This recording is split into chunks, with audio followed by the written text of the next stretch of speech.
And now, an ad from Dad. All right, save money on car insurance when you bundle home and auto with Progressive. Can I take these off? All right. What is this? This looks good.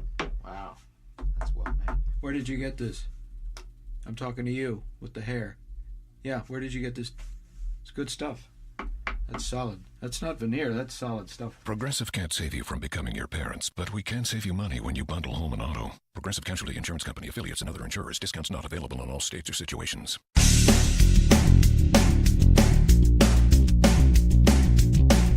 Episode 1434 of No BS Job Search Advice Radio, the number one show in Apple Podcasts for job hunting. I'm Jeff Altman, the Big Game Hunter, and welcome. This is Sunday, and I'm continuing my theme of longer interviews that I originally did for Job Search Radio before I shut that show down less than a month ago. And this is one where we talk about quote-unquote stealth networking and the mistake of that kind of networking with Harry Urschel. Hope you find this helpful. It is a good show. It's about 30 minutes in length. And, I'll simply say, if you'd like my help with your job search, I'd love to do that. Obviously, I charge a fee for coaching you throughout the search or for different discrete elements of it. But reach out to me through LinkedIn to connect at linkedin.com/IN/The Big Game Hunter. Mention that you heard this show because I like knowing I'm helping some folks. Once connected, send me a message that you're interested in coaching. We'll set up time for a free discovery call. And I've got a lot more on my website, thebiggamehunter.us. Just go to the blog and go exploring. You'll find a lot of great stuff there. Now, let's get going. My guest today is Harry Urschel. Harry is the Minneapolis practice leader for the search practice of Baker Tilly, a large international accounting firm. He's also a volunteer job search coach and amateur writer in the Minneapolis area with well over 25 years of career development experience. He teaches job search courses, leads networking groups, and authors the wise JobSearch.com, a terrific tool for job hunters. Harry, welcome to Job Search Radio. Great to have you on board. Thanks, Jeff. Glad to be here. Thank you. And, LinkedIn gets a lot of attention from job seekers. There are a lot of reasons I think it does, but fundamentally it gets, I think, an enormous amount of attention, and thus people tend to neglect what I think is a far more effective tool for many of them, in-person networking. Am I right here? Do you agree, or am I barking up the wrong tree here? No, Jeff, actually, I think you're very right, is that it's easier for people to spend time in front of their computer, and there's obviously a wealth of information there, but LinkedIn is a tremendous tool, but best used as a launching pad to get out and actually talk to real live people, which I understand is certainly outside of the comfort zone for many people, but a real necessity if you're going to do an effective job search these days.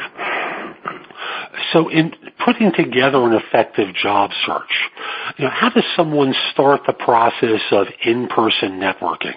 I know you can call up what we used to be a Rolodex, but, contact the people in your phone list. But where do you think people should start? How should they proceed? I think part of it is just starting with getting your mindset right. When you're in a job search, everything is about your job search, or you should be thinking of it that way. And so everybody you run into is a potential networking contact. If you're walking in the mall or you're at the grocery store and you run into somebody you haven't seen for years or worked with in the past, or maybe somebody that you know currently, but get into a conversation with them, eventually it's going to turn around to, what are you currently doing? And you can tell them you're currently looking for a job and be able I can't say that. I'm being desperate. Yeah. Trying to be a stealth job hunter doesn't work too well. And unfortunately, that's what people try to do. But the more people that are aware that you're interested in hearing about opportunities or aware of that you're interested in hearing about other good contacts for you, your odds improve dramatically. So somehow I get the idea that people have to get out from behind the screen and actually talk to people. Exactly. Yeah, I actually wrote about that recently. Is in your job search, step away from the computer.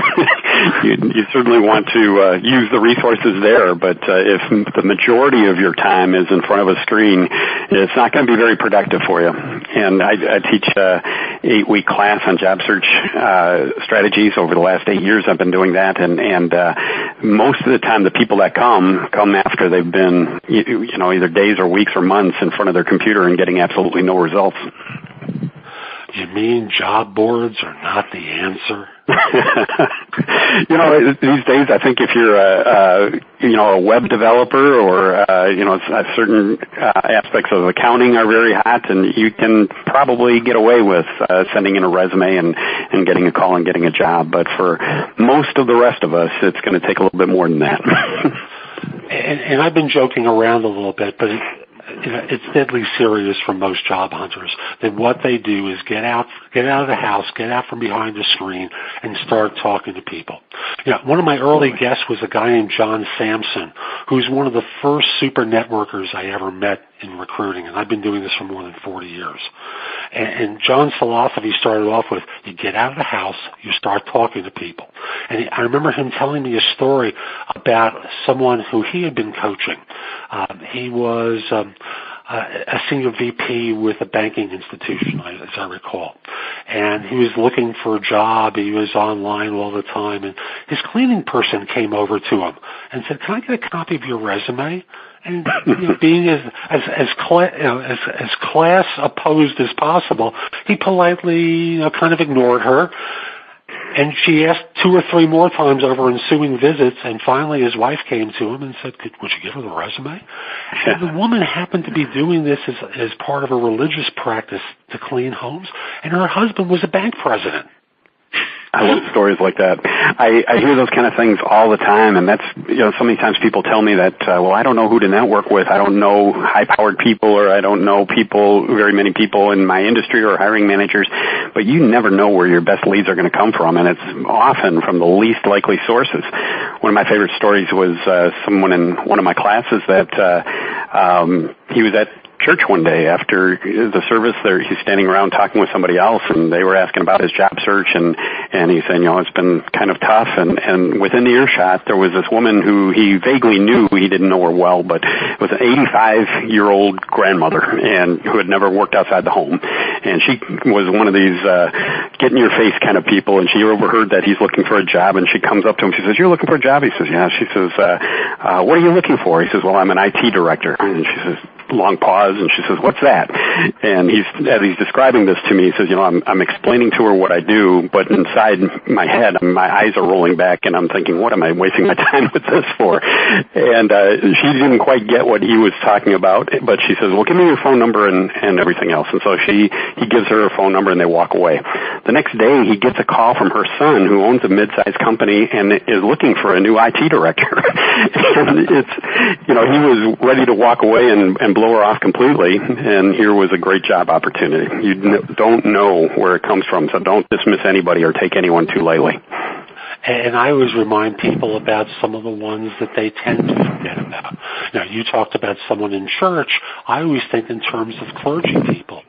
Now, if you're involved with a church, a mosque, a synagogue, whatever your religious practice is, there's a religious leader who might know of some things that you don't, because congregants may have mentioned something to them. Absolutely. They're wonderful in the network. And another group that I think tends to get ignored are vendors to your previous firm. They're people that have seen your work before, might want to get you positioned into a client of theirs because you've been faithful to them, and they look good to their client if they recommend someone who's hired. Right. You think outside the box. People think of, who are only people in my industry or field, but it like I say, it can be anyone. And who's your barber or hairdresser? I mean, they're talking to a new person every 30 or 40 minutes, and so the chances are they know of some people. And who is your dry cleaner and your accountant and your lawyer and anybody that talks to a lot of other people are great connections for you. The other mistake I think people make is they talk to a lot of people, but they're always asking if they know of a job. And people just aren't walking job boards. Most of them don't know what's open at their own companies. And so helping them change their thinking in terms of who are people that you think would be worthwhile for me to talk to versus do you know of a particular opening is the key. I think it helps to kind of paint a mental picture for them, understanding that your job during your job search is to connect with as many people as you can and get one step closer each time to somebody that might have the right opportunity for you. So looking for names versus jobs. If they know, as soon as they understand you're unemployed, if they know of a job that's available, they're going to tell you. It's just human nature. They want to help. But if it doesn't occur to them that you want names of other people to talk to. And how would you language that request? What would you specifically say to that person to get them to say that? I want my audience to hear that as clearly as possible.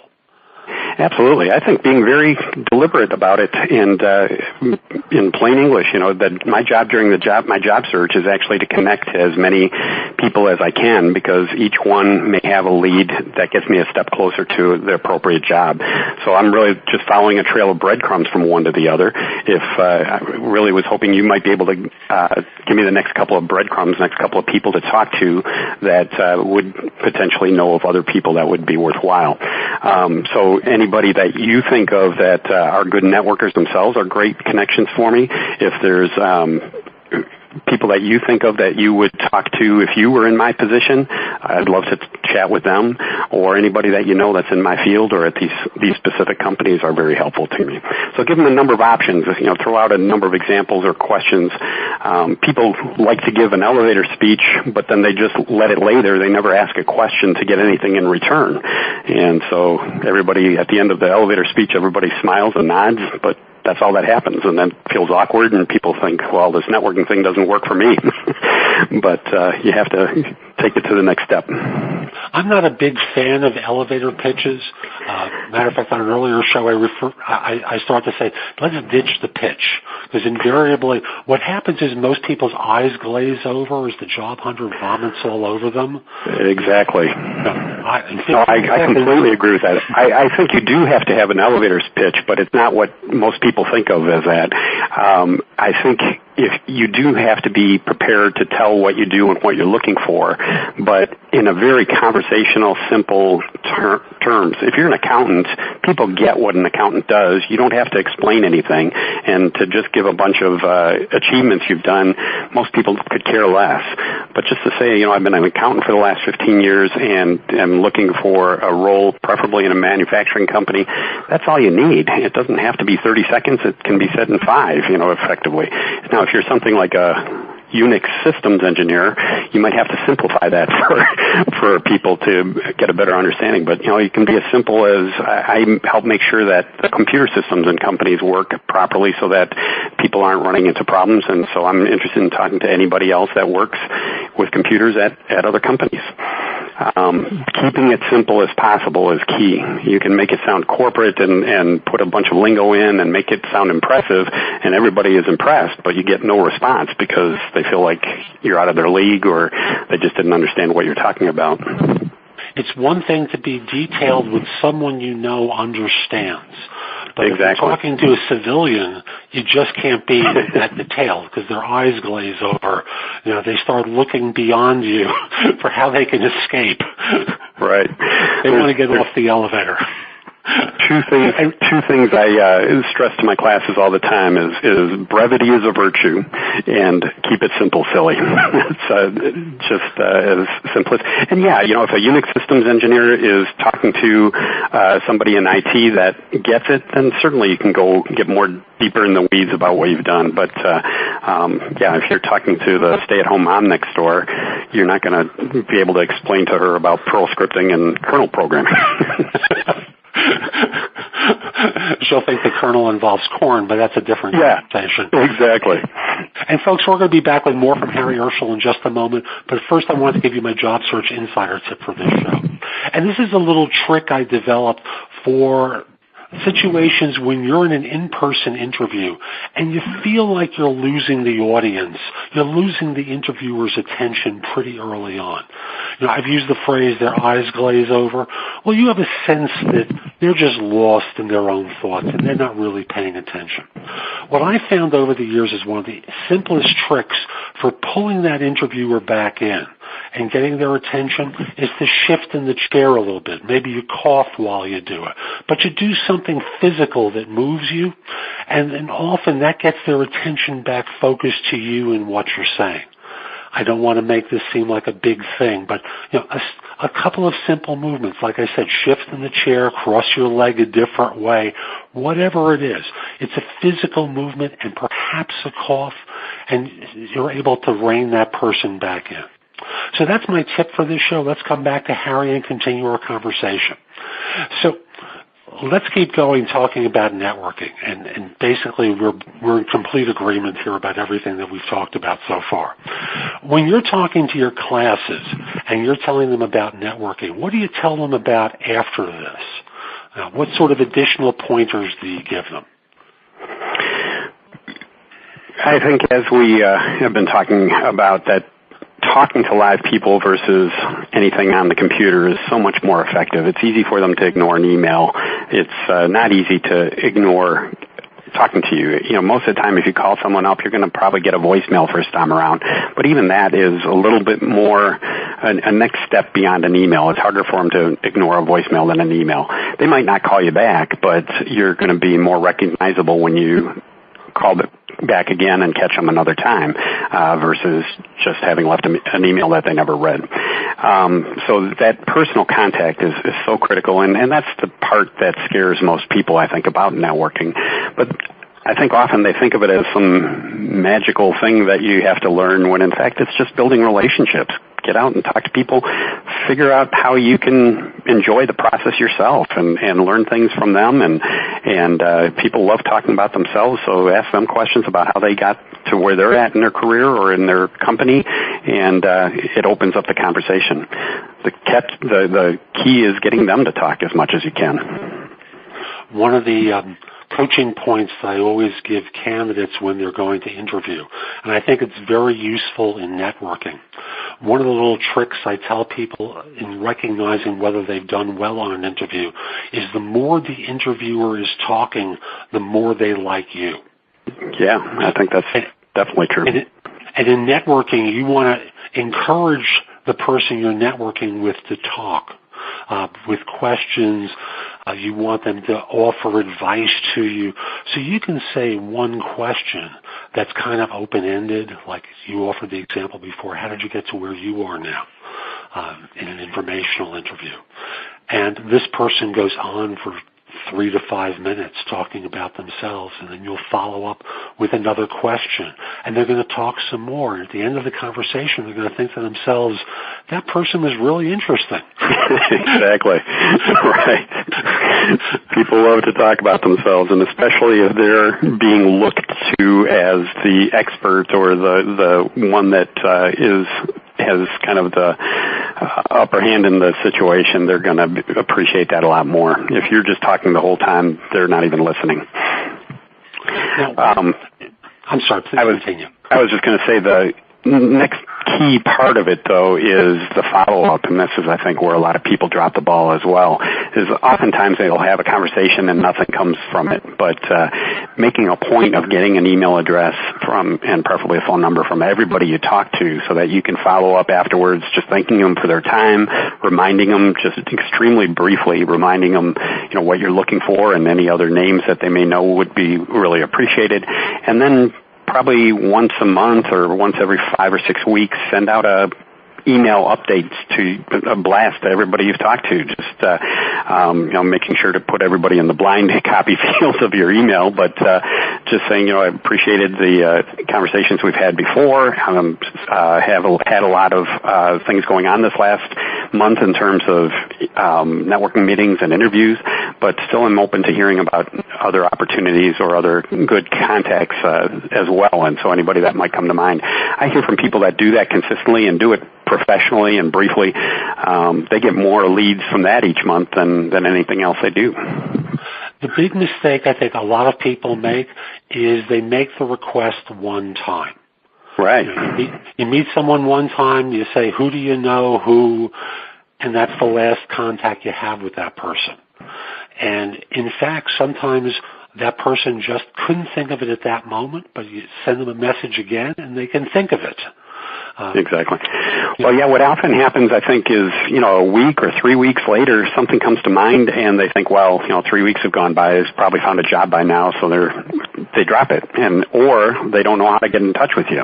But if they get an email from you and have your contact information and see that you're still looking, absolutely they'll follow up. And people like to be helpful as a general rule. Obviously there's some exceptions, but if they can point you to somebody or something that they feel good about themselves. The immediate thank you email is always a nice touch because it solves the problem of if something comes to mind, how can they get in touch with you? Exactly. They've got your and so make sure your email has all your contact information in it. It amazes me how many times people send an email and, well, obviously their email address is there from sending it in the first place, but they don't have it's not explicit in the body of the email, or they don't have a phone number in there, and so they make it harder on people to reach them. And you never want to make it hard on them. You always want it to be an easy process for others to help you. They're expending an effort. You want to make it easy for them to expend that effort. So set up an automated signature as part of your emails during your search. Name, phone number, email address, LinkedIn page, because you can always ask them to endorse you on LinkedIn, right? And you want to take them directly to that page where they can endorse you. That's another form of help. So I mentioned that word again, Harry, LinkedIn. I'm sorry. Oh, it's a fantastic tool. It's just don't live on LinkedIn. Use what you find there. In fact, I had my class last night and we spent a whole session on LinkedIn, but with the intent of here's a number of ways you can find great information and people so that you can get out and actually talk to people live. And that's the key. If you use that as a launching pad instead of your sole means of reaching out. Mm-hmm. And reaching out, do you encourage people to use Skype as a reach out or FaceTime or one of those tools? I haven't. Because I frankly haven't thought about it. That kind of topic comes up fairly often when people ask about doing kind of a video resume to post online or something like that. Personally, I think very few people can come across engaging in a video. You kind of, I've got a great face for radio versus TV or video. And so, but it's hard, I think, in video in any form to be engaging. You can do it in person much better. And so I'm not necessarily a big fan of using those kind of tools for that. I know. I'm just going to speak to video resumes. I'm not a fan of them either. The first one I received was in the early 1980s when someone sent me a VHS tape of them reading their resume to me behind a blue screen. I must tell you, it was one of the most boring things I've ever seen. Yeah. Again, a man with a face for radio, just like me, just like you, reading his resume to me, and it was horrible. Yeah. Yeah, he didn't understand I think engaging an audience. Right. Well, and I think the other problem with it is, to be honest, nobody really reads resumes top to bottom. They scan it up and down all the time, and they're picking out phrases and words here and there to find what they're looking for. And so you can do that process pretty quickly. On a video, you're kind of locked in for that period of time. And so most people wouldn't have the patience or wouldn't watch the whole thing. I sure didn't. So yeah. I was curious what your thoughts were about Skype and FaceTime, and we all agree on the VHS tapes. So, yeah, I don't know that I do. I'm sorry, you were saying. No, I just was agreeing with you. I don't know that I'd be a big fan of the Skype and FaceTime. So, what other things do you tell people to do when they're doing in-person networking? pointers that you have, advice about how to find these people? Because, again, I'm just going to reference for my audience. There's an earlier show I did with Dave Altman from ExecuNet, which is the largest networking group in the United States. Here it comes again, LinkedIn. Their online group is the largest group on LinkedIn with over 250,000 members. Wow. And his statistic that I keep now repeating is 70% of all positions are filled through networking. And 70% of those 70% are filled by people who occur because of people that weren't known to the job hunter at the beginning of their search. They're completely new people. So I'm just curious if you have any pointers for how to reach out to new people other than getting out of the house. Right. I agree with those numbers. I don't have the empirical evidence, but anecdotally, that makes complete sense to me, and from what I've seen with people in my classes. And so people, if 70% of jobs are filled that way, why are most people spending 70% of their jobs in front of the computer, or spending 70% of their job search time in front of the computer? It's backwards. As far as figuring out who to contact, I think start with spending some time at home making lists. Who are all the people you know in the world? They say on average people know about 300 other people, and put together a list of who's all your family, friends, neighbors, people you've worked with in the past from every job throughout your career history, who are people that you stand next to at your kids' soccer games, and who are the people that you see at the restaurant or at church all the time, and put that list together and start developing a strategy then. Which ones are your kind of career-related contacts, and certainly one by one start working down through that list, and then keep going with all the others as well. But the key with each one of those contacts is making them understand that what you're really looking for is one or two other names that would be worthwhile for you to connect to as well. So your list is constantly growing, and if you get in the habit of doing that, you're going to never run out of people to contact. You're obviously not going to get a name from everybody you talk to. You might not get a name from the first 8 people you talk to, but you might get 5 names from number 9 and 10. And so you have to keep plugging away. There was a tape I listened to many years ago of top salespeople with the old Merrill Lynch. And these were the days where Merrill Lynch was doing very well. And the firm had flown the top 1% of the top 1% to Hawaii for a shindig. And they brought in a guest speaker to talk to these people. And I remember listening to the tape, and the trainer was going, how would you like to increase your book of business by at least 5%? And it would just take 5 seconds to do it on any phone call. Would you like to learn that technique? Sure, everyone goes. Okay, you in the front row, I want you to time this. Ready? Go. Is there anyone else you know who I could be helping? Yeah. And that's all it takes. Is there anyone else you know who might be helpful to me, who might teach me some of the things I might need to know in order to find my next job? Anyone you could point me to. Right.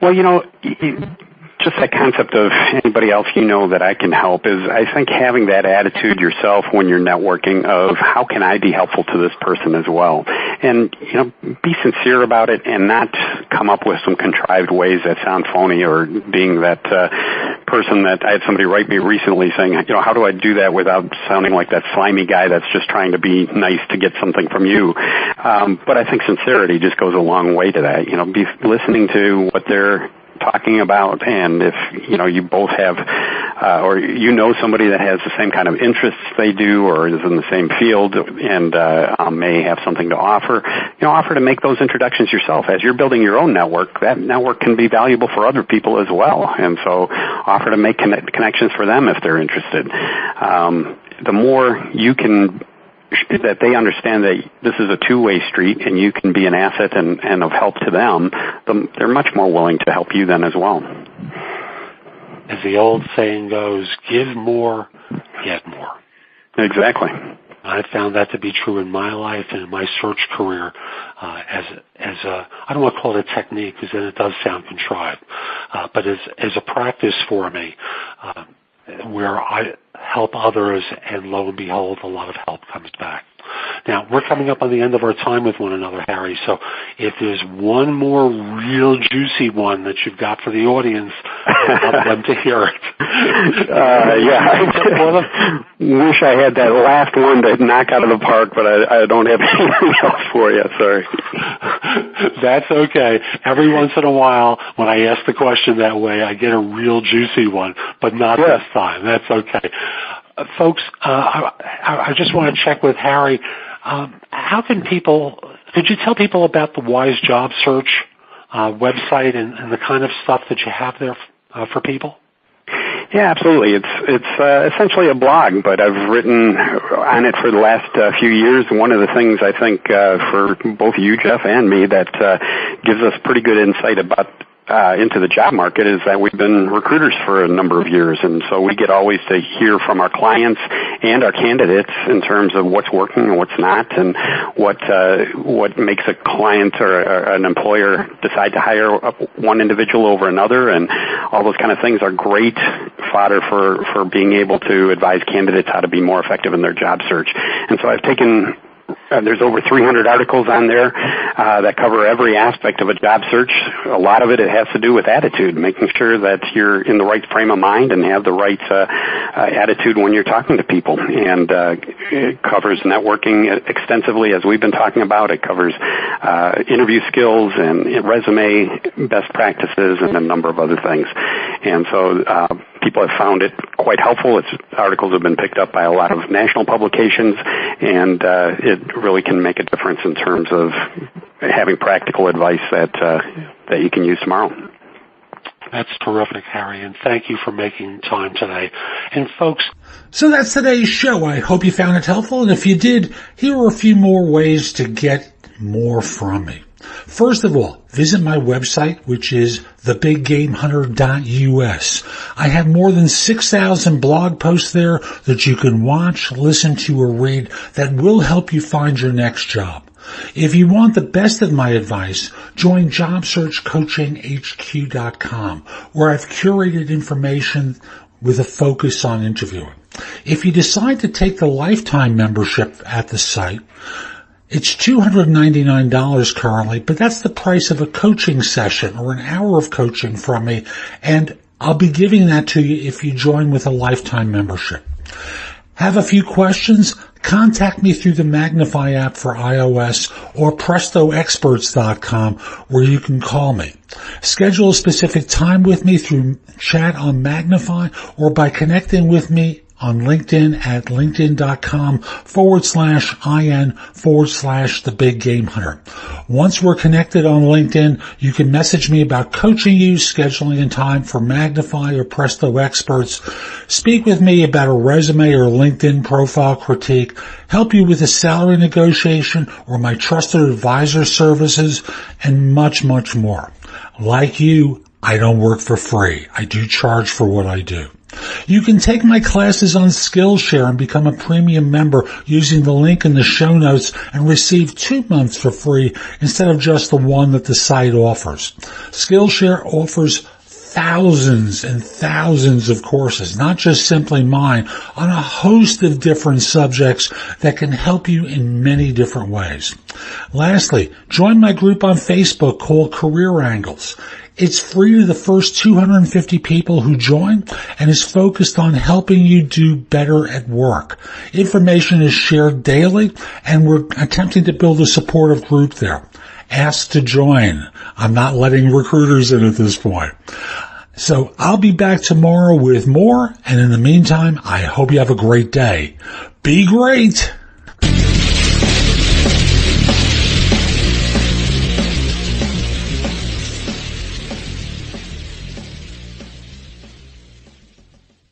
Hi, it's Jamie, Progressive #1, #2 employee. Leave a message at the... Hey, Jamie, it's me, Jamie. This is your daily pep talk. I know it's been rough going ever since people found out about your a cappella group, Mad Harmony, but you will bounce back. I mean, you're the guy always helping people find coverage options with the Name Your Price tool. It should be you giving me the pep talk. Now get out there, hit that high note, and take Mad Harmony all the way to nationals this year.